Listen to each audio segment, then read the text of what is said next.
তো খুবই খুশির খবর, কারণ যুবসাথী প্রকল্পের অনলাইন আবেদন শুরু হয়ে গেছে। আপনারা বাড়ি বসে নিজের স্মার্টফোনের মাধ্যমে বা কম্পিউটারের মাধ্যমে যুবসাথী প্রকল্পের জন্য অনলাইন আবেদন করতে পারবেন।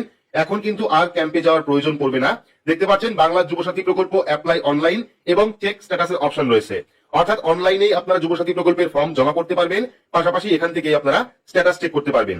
তাই আজকের এই ভিডিওতে আপনাদের সম্পূর্ণ সহজ পদ্ধতিতে দেখাবো কিভাবে আপনারা যুবসাথী প্রকল্পের অনলাইন আবেদন করবেন এবং ডকুমেন্ট কি কি লাগবে, কিভাবে আপনার ডকুমেন্ট আপলোড করবেন। সম্পূর্ণ পদ্ধতি দেখতে হলে অবশ্যই ভিডিওটি শুরু থেকে শেষ পর্যন্ত দেখবেন। ভিডিওটি ভালো লাগলে লাইক করবেন, চ্যানেলটিকে সাবস্ক্রাইব করে পাশে রাখা বেল আইকনটি প্রেস করে নোটিফিকেশন অল করে রাখবেন। সবার সুবিধার্থে ভিডিওটি শেয়ার করবেন। তো চলুন শুরু করি। তো যুবসাথী প্রকল্পে অনলাইন আবেদন করতে হলে আপনার স্মার্টফোন থেকে বা কম্পিউটার থেকে যে কোনো একটি ব্রাউজার আপনারা ওপেন করবেন। ব্রাউজার ওপেন করে সেখানে গিয়ে সার্চ করবেন ds.wb.gov.in। আপনাদের সুবিধার্থে ভিডিও ডেসক্রিপশন বক্সে আমি এই ওয়েবসাইটের লিংক দিয়ে রাখবো। ক্লিক করে কিন্তু ডিরেক্ট আপনারা এই ওয়েবসাইটে আসতে পারবেন এবং ওয়েবসাইটে আসলে দেখতে পারবেন একটা নতুন অপশন যুক্ত করা হয়েছে, Bangla Yuvasathi click to apply এবং নিউ রয়েছে এখানে। তো আপনারা কি করবেন, ক্লিক টু অ্যাপ্লাই অপশনে ক্লিক করবেন। ক্লিক করলে কিন্তু অনলাইন আবেদনের যে পেজ, সেই পেজটা আপনার সামনে চলে আসবে। ঠিক আছে, তো এখানে দেখতে পাচ্ছেন পেজটা চলে এসেছে। এইবার পেয়ে যাচ্ছেন অ্যাপ্লাই অনলাইন, এখানে ক্লিক করে আপনাদের ফর্ম ফিল আপ করতে হবে। পরবর্তী চেক স্ট্যাটাস, এখান থেকে আপনারা যুবসাথী প্রকল্পের স্ট্যাটাস দেখতে পারবেন। এবার প্রথমে দেখে নিই যে কোন কোন ডকুমেন্টের প্রয়োজন পড়বে অনলাইন ফর্ম ফিল আপ করার জন্য। প্রথমে রয়েছে মাধ্যমিক, অর্থাৎ মাধ্যমিকের অ্যাডমিট কার্ড লাগবে পিডিএফ অনলি 2 MB মধ্যে। মাধ্যমিকের অ্যাডমিট কার্ড আপলোড করতে হবে 2 MB মধ্যে। পরবর্তী মাধ্যমিকের মার্কশিট বা সার্টিফিকেট পিডিএফ আকারে আপলোড করতে হবে 2 MB মধ্যে। কপি অফ আধার কার্ড, সমস্ত ডকুমেন্টই কিন্তু পিডিএফ ফরম্যাটে আপলোড করতে হবে। কপি অফ আধার কার্ড, আধার কার্ডের দুই সাইডে কিন্তু আপনাকে আপলোড করতে হবে 2 MB মধ্যে। Copy of voter card PDF only, voter card upload করতে হবে পিডিএফ ফরম্যাটে। এর পরবর্তী first page of bank passbook, অর্থাৎ ব্যাংকের পাসবুক আপনাকে আপলোড করতে হবে। যদি আপনার কাছে কাস্ট সার্টিফিকেট থাকে সেক্ষেত্রে আপনি কাস্ট সার্টিফিকেট অ্যাপ্লাই করবেন বা আপলোড করবেন। পরবর্তী recent passport size photo JPG আর পিএনজি, অর্থাৎ রিসেন্ট একটি পাসপোর্ট সাইজের ফটো আপনাকে আপলোড করতে হবে 1 MB মধ্যে। এবং আপনার সিগনেচার অর্থাৎ সইটাও কিন্তু 1 MB মধ্যে আপনাকে আপলোড করতে হবে। এবং একটি ভ্যালিড মোবাইল নাম্বার লাগবে যার মধ্যে ওটিপি আসবে, যার মধ্যে রিচার্জ রয়েছে, অর্থাৎ ওটিপি আসার জন্য আপনাকে ফোন নাম্বার দিতে হবে। তো এই সমস্ত ডকুমেন্ট লাগবে। এবার আমরা কি করবো, অ্যাপ্লাই অনলাইন অপশনে ক্লিক করবো। ক্লিক করলে দেখতে পারবেন পরবর্তী লগইনের যে পেজ, সেই পেজটা চলে আসবে। দেখতে পাচ্ছেন অ্যাপ্লিকেন্ট লগইন। এখানে আপনারা কি করবেন, মোবাইল নাম্বার দেবেন, যে মোবাইল নাম্বারটা খোলা রয়েছে এবং যে মোবাইল নাম্বারে ওটিপি আসবে সেই মোবাইল নাম্বার দেবেন। মোবাইল নাম্বার দেওয়ার পর পেয়ে যাবেন ক্যাপচা কোড। আপনার স্ক্রিনে যে ক্যাপচা কোডটি শো করছে সেই ক্যাপচা কোড দেবেন। দেওয়ার পর গেট ওটিপি অপশনে ক্লিক করবেন। তো গেট ওটিপি অপশনে ক্লিক করলে দেখতে পারবেন new secret PIN is sent your register mobile number. এখান থেকে ওকে অপশনে ক্লিক করবো। ক্লিক করলে এখানে পিন দেওয়ার জায়গা চলে আসবে। এইবার আপনার মোবাইলে যে ওটিপি এসছে সেই ওটিপি বসাবেন। বসানোর পর ভেরিফাই পিন অপশনে ক্লিক করবেন। তো এখানে আমরা ওটিপি বসিয়েছি, বসানোর পর ভেরিফাই পিন অপশনে ক্লিক করবো। ক্লিক করলে কিন্তু পরবর্তী যে ফর্ম, সেই ফর্মটা আমাদের সামনে ওপেন হবে। ফর্মের মধ্যে টোটাল 3টে স্টেপ রয়েছে। একটা হলো ডিটেলস, বেসিক ডিটেলস, পরবর্তী ডকুমেন্ট এবং 3 নাম্বার ফাইনাল সাবমিট। দেখতে পাচ্ছেন application form for Bangla Yuvasathi scheme. ঠিক আছে, তো এখানে ফোন নাম্বার যেটা আপনি দিয়ে লগইন করবেন সেই ফোন নাম্বার দেওয়া থাকবে। এখানে আপনাকে আধার কার্ড নাম্বার লিখতে হবে। ঠিক আছে, আপনার যে আধার কার্ড নাম্বার, সেই আধার কার্ড নাম্বার এখানে লিখবেন। আধার কার্ড নাম্বার লেখার পর পেয়ে যাবেন বেনিফিশিয়ারি নেম অ্যাজ পার মাধ্যমিক সার্টিফিকেট বা অ্যাডমিট, অর্থাৎ মাধ্যমিকের অ্যাডমিট কার্ড অনুযায়ী আপনার কিন্তু নাম লিখতে হবে। প্রথমে নাম লিখবেন বড় হাতের, নাম লেখার পর মিডিল নেম যদি থাকে সেক্ষেত্রে মিডিল নেম লিখবেন, না থাকলে লেখার দরকার নেই। পরবর্তী লাস্ট নেম অর্থাৎ পদবি এখানে লিখবেন। পুরোটা ফর্মই কিন্তু বড় হাতের ফিল আপ করবেন। ঠিক আছে, অর্থাৎ বড় হাতে টাইপ করবেন। এর পরবর্তী mobile number link with bank account. ঠিক আছে, যে মোবাইল নাম্বারটা দেবেন সেই মোবাইল নাম্বারটা যেন ব্যাংক অ্যাকাউন্টের সঙ্গে লিঙ্ক থাকে, তাহলে কিন্তু হবে। তো এখানে আপনার মোবাইল নাম্বার দেবেন। যদি ইমেল অ্যাড্রেস থাকে সেক্ষেত্রে ইমেল অ্যাড্রেস দেবেন, না থাকলে দেওয়ার দরকার নেই। পরবর্তী জেন্ডার, আপনি মেল না ফিমেল না আদার্স, এখানে আপনার ক্লিক করবেন। মেল হলে মেল, ফিমেল হলে ফিমেল। এবার দেখতে পাচ্ছেন ডেট অফ বার্থ, তো এখানে আপনার ক্লিক করবেন। ক্লিক করলে ক্যালেন্ডার ওপেন হবে। 1/4/2026 অনুযায়ী আপনাকে কিন্তু 21 থেকে 40 বছরের মধ্যে বয়স হতে হবে। সেক্ষেত্রে ক্যালেন্ডার থেকে প্রথমে আপনারা এখানে বছর সিলেক্ট করে নেবেন, বছরের পর মাস সিলেক্ট করবেন, তারপর তারিখ আপনার সিলেক্ট করে নেবেন, আপনার মাধ্যমিকের অ্যাডমিট কার্ড অনুযায়ী হোক বা আপনার আধার কার্ড দেখে হোক। ঠিক আছে, এখানে আপনারা ডেট অফ বার্থ দিয়ে দেবেন। ডেট অফ বার্থ দেওয়ার পর পেয়ে যাবেন ফাদার্স নেম, তো বাবার নাম লিখবেন, নাম এবং পদবি একসঙ্গেই লিখবেন। নামের পর একটা স্পেস দেবেন, তারপরে পদবি লিখবেন। লেখার পর মাদার্স নেম অর্থাৎ মায়ের নাম এবং পদবি এখানে লিখবেন। লেখার পর পেয়ে যাবেন স্পাউস নেম, অর্থাৎ যদি আপনি বিবাহিত হয়ে থাকেন সেক্ষেত্রে এখানে স্বামীর নাম অথবা স্ত্রীর নাম লিখতে পারেন। লেখার পর পেয়ে যাবেন ক্যাটাগরি, আপনি জেনারেল, এসসি, এসটি না ওবিসি। যদি আপনি জেনারেল হন সেক্ষেত্রে জেনারেল উপর টিক করবেন, তাহলে কোনো সার্টিফিকেটের প্রয়োজন পড়বে না বা কাস্ট সার্টিফিকেটের প্রয়োজন পড়বে না। যদি আপনার কাছে এসসি, এসটি, ওবিসি সার্টিফিকেট থাকে সেক্ষেত্রে আপনি এখানে টিক করতে পারেন। টিক করার পর দেখতে পাচ্ছেন ম্যারিটাল স্ট্যাটাস, অর্থাৎ আপনি বিবাহিত না অবিবাহিত না ডিভোর্সি, সেটা আপনাকে এখান থেকে সিলেক্ট করতে হবে। যদি আপনি অবিবাহিত হয়ে থাকেন সেক্ষেত্রে আনম্যারিড অপশনে টিক করবেন। যদি আপনি উইডো অর্থাৎ বিধবা হয়ে থাকেন সেক্ষেত্রে সেকেন্ড অপশনে ক্লিক করবেন। যদি আপনি ম্যারিড হয়ে থাকেন, বিবাহিত হয়ে থাকেন, সেক্ষেত্রে ম্যারিড অপশনে ক্লিক করবেন। যদি আপনি সেপারেট হয়ে থাকেন সেক্ষেত্রে সেপারেট অপশনে ক্লিক করবেন।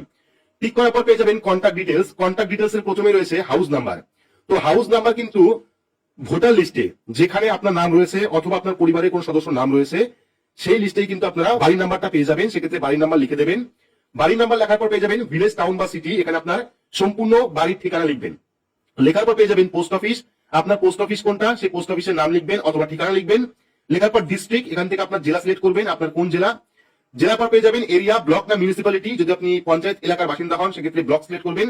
যদি আপনি পৌরসভা এলাকার বাসিন্দা হন সেক্ষেত্রে আপনি মিউনিসিপ্যালিটি এখানে সিলেক্ট করবেন। সিলেক্ট করার পর পেয়ে যাবেন ব্লক, মিউনিসিপ্যালিটি বা কর্পোরেশন। তো এখান থেকে ক্লিক করবেন। ক্লিক করার পর আপনার যে ব্লক বা মিউনিসিপ্যালিটি সেটা আপনি এখান থেকে সিলেক্ট করবেন।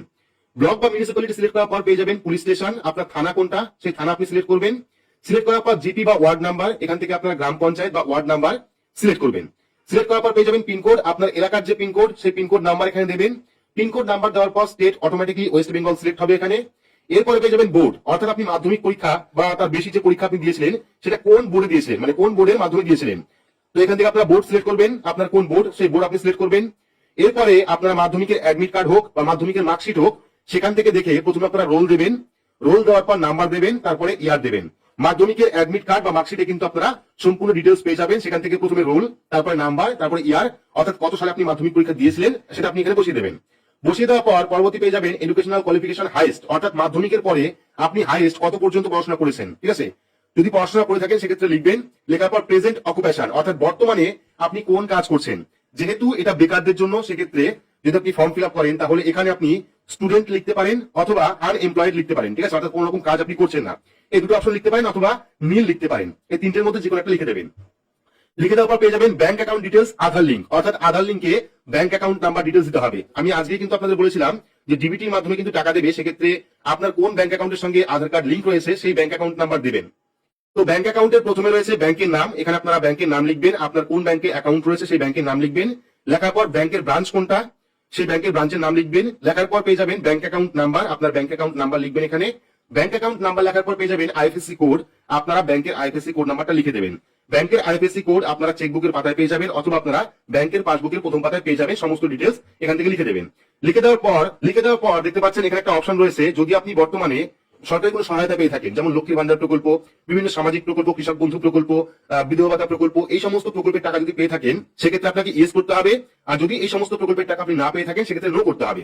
জানিয়ে রাখি, কোন রকম সরকারি প্রকল্পের টাকা পেলে আপনি কিন্তু এই প্রকল্পের জন্য আবেদন করতে পারবেন না। তবে যদি আপনি কোনো স্কলারশিপ পেয়ে থাকেন সেক্ষেত্রে কিন্তু আপনি এই প্রকল্পের জন্য আবেদন করতে পারবেন। তো এখান থেকে নো করলেই কিন্তু আপনারা এই প্রকল্পের টাকা পাবেন, না হলে কিন্তু পাবেন না। ঠিক আছে, তো এরপর চলে এসেছে যদি আপনি ইয়েস করেন তাহলে এখানে কোন প্রকল্পের টাকা আপনি পাচ্ছেন বা সুবিধা পাচ্ছেন সেটা আপনাকে লিখতে হবে। তো যেহেতু আমরা কোনো সরকারি সুবিধা পাচ্ছি না সেক্ষেত্রে নো অপশনে ক্লিক করব। ক্লিক করার পর সেভ বেসিক ডিটেলস অপশনে ক্লিক করব। ক্লিক করলে কিন্তু পরবর্তী যে ডকুমেন্টের পেজ সেই ডকুমেন্টের পেজ চলে আসবে। তো এবার ফার্স্ট পেজ ফিল আপ করার পর পরবর্তী ডকুমেন্টের পেজ চলে আসবে, যেখানে প্রথমে বললাম প্রথমে আপনাকে মাধ্যমিকের অ্যাডমিট কার্ড এখানে আপলোড করতে হবে। সেটা হবে 2 MB এর মধ্যে। ঠিক আছে, তো মাধ্যমিকের অ্যাডমিট কার্ড আপলোড করার জন্য চুজ ফাইল অপশনে ক্লিক করবেন, আপনার গ্যালারি ওপেন হবে, সেখান থেকে আপনারা মাধ্যমিকের অ্যাডমিট কার্ড এখানে আপলোড করে দেবেন। মাধ্যমিকের অ্যাডমিট কার্ড আপলোড করার পর পেয়ে যাবেন মাধ্যমিক বা আদার্স কোনো মার্কশিট, সেক্ষেত্রে চুজ ফাইল অপশনে ক্লিক করবেন, এখান থেকে মাধ্যমিকের যে মার্কশিট সেটা আপনারা এখানে আপলোড করবেন। আপলোড করার পর কপি অফ আধার কার্ড, জানিয়ে রাখি আধার কার্ডের 2 সাইডই কিন্তু আপনাদের আপলোড করতে হবে।